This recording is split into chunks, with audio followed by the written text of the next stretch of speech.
इतनी ठोकरें मारने का शुक्रिया ए जिंदगी, इतनी ठोकरें मारने का शुक्रिया ए जिंदगी, चलने का न सही संभलने का हुनर तो आ ही गया। छोटा जहन वो है जो थोड़ा बड़ा सोचने के काबिल होते ही दूसरों को छोटा समझने लगता है।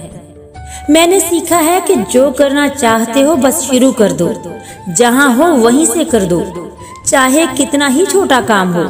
कोई जो कहता है कहने दो, रास्ते खुलते जाएंगे, मंजिलें मिलती जाएंगी और लोगों की जुबानें बंद होती जाएंगी। सोचने वाला जहन और महसूस करने वाला दिल सिर्फ किस्मत वालों को अता होता है। कुछ लोग जरूरत के वक्त आपके साथ होने का ड्रामा करते हैं, लेकिन असल में वो आपको डूबते देखकर लुत्फानंदोज होते हैं। दूसरों पर हद से ज्यादा एतमाद करने से बचो।